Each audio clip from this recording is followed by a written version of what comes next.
नमस्कार, आप देख रहे हैं पीके टाइम्स। मैं हूं आपके साथ चैताली पाटिल। जानेंगे खबरें, लेकिन उससे पहले नजर डालते हैं हेडलाइंस पर। गैस सिलेंडर ट्रक से भिड़ा, केमिकल से भरा ट्रक, एक व्यक्ति की मौत, एक घायल। डिप्टी सीएम प्रेमचंद बैरवा ने जाना घायल का हाल। राज समाज का कलेक्ट्रेट पर प्रदर्शन, 4 सूत्रीय मांगों को लेकर सौंपा ज्ञापन। जातीय वर्गीकरण में सुधार की मांग। करौली पुलिस की बड़ी कार्रवाई, एशिया डोमिनेशन अभियान में 115 अपराधी गिरफ्तार, 63 टीमों ने 481 जगह दी दबिश। अधिवक्ता पर हमले का खुलासा, पुलिस ने 12 घंटे में 4 आरोपी दबोचे, 2 आरोपी निकले आदतन अपराधी। नाबालिग से छेड़छाड़ का आरोपी गिरफ्तार, पॉक्सो एक्ट और बीएनएस धाराओं में घर में अकेली बालिका से की थी छेड़छाड़। और चलिए रुक करते हैं खबरों की ओर। जयपुर अजमेर हाईवे पर मौजमाबाद क्षेत्र के सावरदा पुलिया के समीप गैस सिलेंडरों से भरे ट्रक की टक्कर के बाद भीषण आग लगी, जिसके बाद डिप्टी सीएम प्रेमचंद बैरवा ने हादसे में गंभीर रूप से घायल व्यक्ति से गीतांजलि हॉस्पिटल पहुंचकर मुलाकात की। इस दौरान चिकित्सकों को पीड़ित को बेहतरीन स्वास्थ्य सेवा उपलब्ध कराने हेतु निर्देशित किया। इस मौके पर लालसोट विधायक रामविलास मीणा, बांदीकुई विधायक भागचंद टांकड़ा भी उपस्थित रहे। सवाईमाधोपुर में नाथ समाज के लोगों ने समाज की लंबित मांगों को लेकर कलेक्ट्रेट पर जोरदार प्रदर्शन किया। प्रदर्शनकारियों ने मुख्यमंत्री के नाम 4 सूत्रीय मांग का ज्ञापन सौंपा, जिसमें गोरख धंधा शब्द के प्रयोग पर रोक, नाथ समाज को धुमंतु जाति का दर्जा, गुरु गोरखनाथ प्रकोत्सव को राजकीय दिवस घोषित करने और छात्रावास निर्माण के लिए भूमि उपलब्ध कराने की मांग रखी गई है। समाज के प्रतिनिधियों ने चेतावनी दी है कि मांगे पूरी नहीं हुई तो आंदोलन तेज किया जाएगा। मामला ये है कि ये जो आयोजन रखा है, ये घुमंत प्रमाण पत्र जारी करने में आ रही समस्याओं को लेकर के आज आयोजन रखा है। इसमें भ्रांतियाँ फैल रही है कि जोगी क्या है, जोगी कनफटा क्या है। तो इसी परिप्रेक्ष्य में हम लोगों ने आज यहाँ पे प्रोग्राम आयोजन किया है और हम आज कलेक्ट्रेट पर पहुँच कर वहाँ पर हम ज्ञापन भी देंगे। एक्चुअल में रीज़न क्या है कि प्रशासन हमसे इस चीज़ के लिए एविडेंस मांगता है कि आप कनफटा के एविडेंस लेके आइए, लेकिन वास्तविकता में कोई कनफटा जाति है ही नहीं। जाति जोगी है, नाथ और इसे योगी भी कहते हैं। अलग अलग क्षेत्रों में जोगी योगी नाथ के नाम से जाना जाता है, लेकिन कनफटा हमारी समाज में परंपरा रही है जो आज भी चली आ रही है। लेकिन आज क्या है, काना चीरा सिर्फ उसे देते हैं जो संन्यास परंपरा में चला जाता है। लेकिन पहले गृहस्थ लोग भी, गृहस्थ क्या महिलाएं भी पहले काना चीरा लेती थी और वो परंपराएं चलती आ रही है, इसीलिए हमें कनफटा बोला जाता था। आज भी हमारे एक माई जी की ज्योत होती है, उसके अंदर हम छोटे बच्चों का काना चीरे का प्रावधान, एक सुपारी करके अपने एक फल आता है, उसको उसका एक अनुशासनात्मक एक कार्रवाई होती है, उसमें काना चीरा दिया जाता है। आज भी आज अगर काना चीरा बंद कर दिया तो हम वो चीज़ बदल नहीं जाएंगी। आज भी हम वही है, आज भी नाथ जोगी योगी वही है। तो हमने यही मांग करी कि हमारे को प्रमाण पत्र जारी किए जाए। हालांकि 11 नंबर पे जोगीज लिखा हुआ है, हम चाहे तो उसमें आवेदन कर सकते थे, लेकिन नहीं, क्योंकि उसमें क्लियर लिखा हुआ है, उसमें गिरीनाथ, अजयपाल, नामानाथ, जालरनाथ, मसाणीनाथ, वो क्लियर सेपरेट लिखा हुआ है। तो हम क्यों जाएं वहाँ, जब हमारी जाति सेपरेट उसमें जोगी कनफटा करके मेंशन है, तो उसमें बनाया जाए हमारे प्रमाण पत्र। तो यही हमारी मांग है और इसीलिए आज हम यहाँ एकत्रित हैं। करौली में पुलिस की बड़ी कार्रवाई सामने आई है। पुलिस अधीक्षक लोकेश सोनवाल के निर्देशन में पूरे जिले में एरिया डोमिनेशन अभियान चलाया गया। इस दौरान अलग अलग थानों की 63 टीमों ने एक साथ 481 स्थानों पर दबिश दी और 115 अपराधियों को गिरफ्तार किया। इन आरोपियों में अवैध शराब बेचने वाले, बजरी माफिया और ठगी करने वाले लोग शामिल है। पुलिस ने बताया कि यह अभियान आगे भी जारी रहेगा ताकि अपराध पर प्रभावी अंकुश लगाया जा सके। बाड़ी में अधिवक्ता रामनिवास पर हुए हमले के बाद मामले में पुलिस ने तेजी से कार्रवाई करते हुए महज 12 घंटे में 4 आरोपियों को गिरफ्तार कर लिया है। सभी आरोपी बाड़ी के रहने वाले हैं, जिनमें से 2 पहले भी कई वारदातों में लिप्त रह चुके हैं।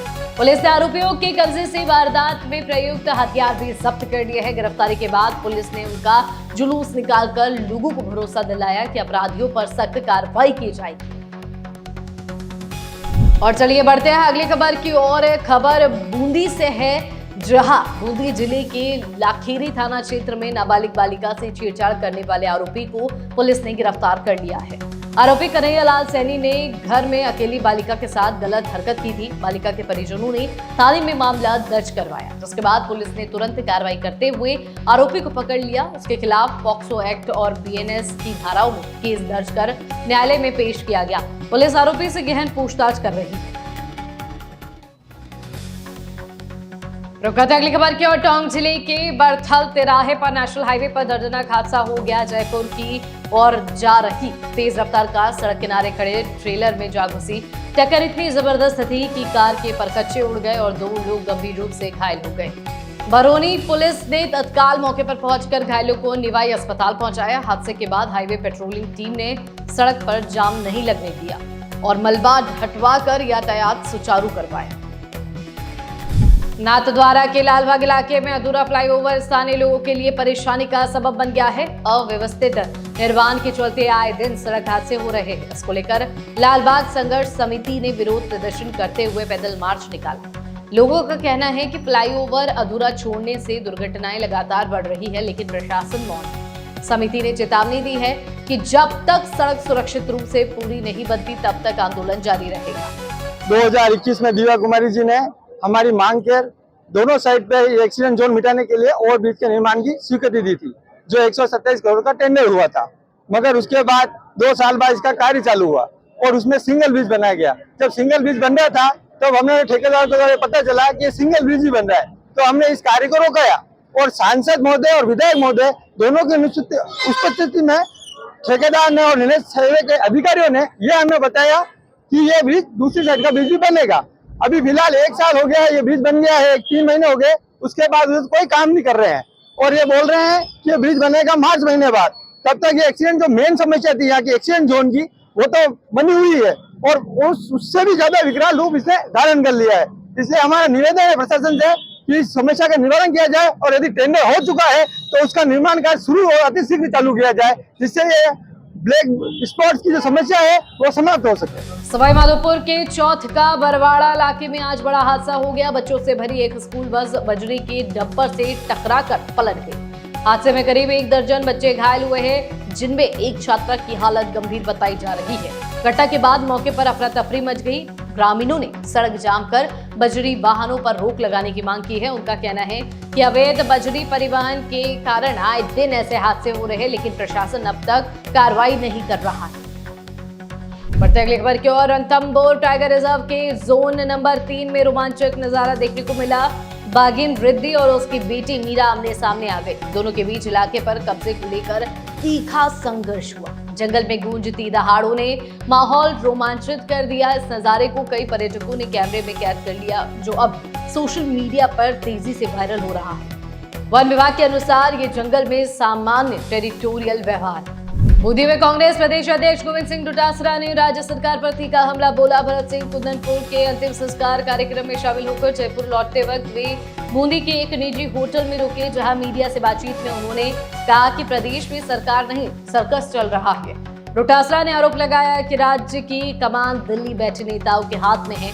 पूरा प्रशासनिक सिस्टम अव्यवस्थित हो गया है। उन्होंने कहा कि कानून व्यवस्था पूरी तरह चरमराई हुई है, अपराध बढ़ रहे हैं, मंत्री और अधिकारी आपसी तालमेल खो चुके हैं। डोटासरा ने मुख्यमंत्री पर निशाना साधते हुए कहा कि वे हादसों के सबूत मिटाने और बयानबाजी करने में व्यस्त है, जबकि जनता बेहाल है। उन्होंने दावा किया कि अंता उपचुनाव में कांग्रेस की जीत तय है। इस दौरान बूंदी विधायक हरिमोहन शर्मा सहित कई कांग्रेस पदाधिकारी और कार्यकर्ता उनके साथ मौजूद रहे। अभी जो सरकार चल रही है वो सरकार नहीं सर्कस चल रहा है और इसमें केवल खेल दिखाने का काम हो रहा है। कोई जिम्मेदारी की बात नहीं, कोई काम की बात नहीं है। आप देख सकते हो कि किस प्रकार से आए दिन हादसे हो रहे हैं। आज से 12 महीने पहले जो एक टैंकर का हादसा हुआ था अजमेर रोड के ऊपर, वो अवैध कट के कारण से हुआ। गैर जिम्मेदारी थी सरकार की, विभागों की, उसके कारण से 16, 17 जाने चलेगी। अभी जो 7-8 मौतें हुई हैं SMS हॉस्पिटल के अंदर, उसमें पूरी तरीके से सरकार की लापरवाही है। लिखा गया था उनके वहाँ के पोस्टेड डॉक्टर के द्वारा कि ये रोजाना स्पार्किंग हो रही है, कोई बड़ा हादसा हो सकता है, आप इसको ठीक कीजिए, लेकिन कोई ठीक करने की बात नहीं है और बड़ा हादसा हो गया। और हादसे के बाद में एसएमएस अधीक्षक ये कह रहा है कि नहीं, इससे आग से जो है वो मौतें नहीं हुई, और तो आईसीयू में थे और धुएं से दम घुट गया। तो वो धुएं से दम, आग के कारण से धुआं हुआ और धुएं के कारण से दम घुटा हो, चाहे वो बर्न हुए हों, तो वो मौत के उसमें मुंह में चले गए। और सरकार रात को आकर के, मुख्यमंत्री आते हैं और आकर के कहते हैं ये सफाई कर दो, सबूत मिटा दो, तो सबूत मिटाने का काम किया गया। और अभी तक भी उसके 20 घंटे बाद में भी चिकित्सा मंत्री नहीं आए। चिकित्सा मंत्री आके कह रहे हैं अभी मैं कैसे बता दूं क्या हुआ, नहीं हुआ, ये हुआ, वो हुआ। तो न तो उनका बयान कोई जिम्मेदाराना बयान है, न मुख्यमंत्री का कोई एक्शन है, न सरकार के अधिकारियों का कोई एक्शन है, सीएस का कोई बयान नहीं, हेल्थ जो सेक्रेटरी हैं उनका कोई ढंग से बयान नहीं। तो मैं समझता हूं कि ये कोपाबाई का राज है, इसमें कोई कुछ नहीं है। पर्चियों से बनने वाले लोग पर्चियों से ही फैसले करते हैं, अपने विवेक से फैसले नहीं करते। इसलिए दुर्गति लोगों की हो रही है और लोगों की जाने जा रही है, कोई जिम्मेदारी लेने वाला नहीं। खबरों का सिलसिला यूं ही लगातार जारी रहेगा। बने रहिए पीके टाइम्स के साथ। नमस्कार। मरुधरा से खुद को जोड़ने के लिए सब्सक्राइब करें और बने रहें पीके टाइम्स के साथ।